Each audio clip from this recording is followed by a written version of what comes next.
Hey everybody, John from Naruto Fan FB here. Today I'm actually going to review a Xbox Live Arcade game called Avatar Laser Wars 2. I'm not actually going to commentate through the whole video because there's not actually 10 minutes of review to do. So if you want to watch the tail end of it, you can just check out the gameplay and see what you think about it for yourself. So Avatar Laser Wars is a generic first-person shooter. You get a gun, you go around, you try to kill everyone around you. It's very similar to Call of Duty where there's kill streaks, and it's also similar to Halo because it's lasers and it looks like you're in some sort of space station and there's a teleport beam and stuff like that. So it's a mix of the two, which is nice, but it's nothing like the two where the quality is up to par. It's still a lot of fun. Let me first say that this game is only 80 Microsoft points on the Xbox Live Arcade. So it's not like you're dropping a whole bunch of money to pick this game up. For 80 Microsoft points, I would say it's worth it, and definitely if you have some points laying around, this is a game that's worth spending it on. So you're in a space station.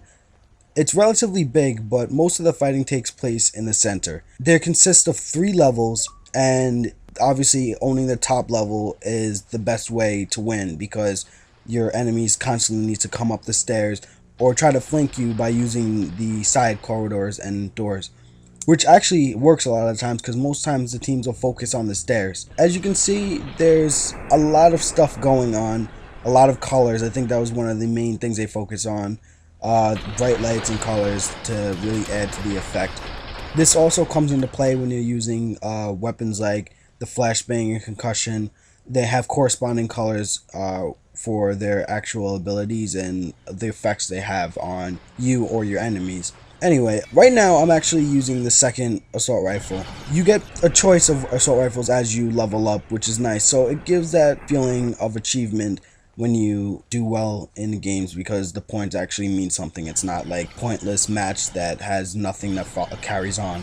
One thing that I really did enjoy about this is that it's point based. So even if you don't get an actual kill, you still get some points. So in all those games where you got like +5 for an assist, it's a little bit different because if I hit someone with like 2 headshots, I'm gonna get like 40 points, and then someone else might actually get the kill, but I still got 40 points. The kills are actually called tags. I guess they wanted to make it a little bit more children friendly, but it doesn't really make a difference because you still know that you killed them by them falling on the ground and doing a little death animation. One of the cool things is this game is actually a lot about skill.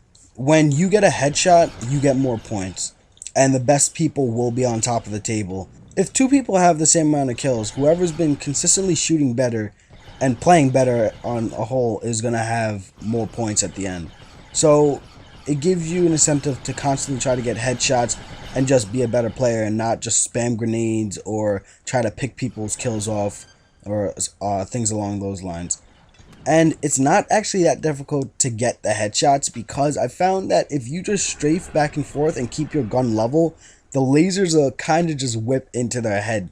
There's a couple points in this game where I think there was one point where there was 4 people and I kind of just strafed back and forth and ended up getting all 4 kills because the lasers just connected with their head. The headshots obviously are the best way to get the kills. I think personally it might be harder to get body shots because you're using your actual avatar. The head on your avatar is a lot bigger than the body, so you have a larger area to hit for the head than the actual body. So if you do pick up this game, I would recommend actually aiming for their head, not their body, but I guess that makes sense for any first-person shooter. One of the cool things about this game is the fact that you can use whatever weapon you would like once you unlock it. So I'm using the second gun. I think it's called like the TS something or another. So I'm basically using the chain gun of the game, where it has more ammo than the other guns that would have. And in most games, the chain gun's a lot slower and a lot heavier. In this game, it's not like that either. It doesn't take longer to start up shooting or anything like that. So you have a huge advantage because you can constantly fire. I also feel that it does a little bit more damage. When I started playing with this gun, I ended up getting a lot more kills than when I was using the assault rifle. I haven't had a chance to mess around with the shotgun or the sniper rifle yet. I personally think that using the sniper rifle is going to be near impossible in this game, because even though you can't see it here, this game plays in a very laggy style. A lot of the times you have to just go with the flow of things and hope you don't die. Sometimes you think an enemy's there, and then all of a sudden they'll just like instant transmission to another spot, and you have to kind of adjust. Sometimes your lasers won't hit, and you know they were a shot, but you know what are you gonna do? There's a melee feature in this game, but it's very fast paced, so you don't actually get a chance to use it unless someone's standing still. All in all, it's a fun game. I would definitely, once again, recommend it if you're just looking for a new, fun first-person shooter that's not as competitive as Call of Duty or Halo, so you're not breaking your controller over it. Hopefully this review was somewhat informative, and you can get a taste of what the game is like by watching this video. I'll see you guys soon. Let us know what else you'd like to review. Hopefully we'll get a Far Cry 3 review out soon, as well as the Walking Dead review. So stay tuned.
copy.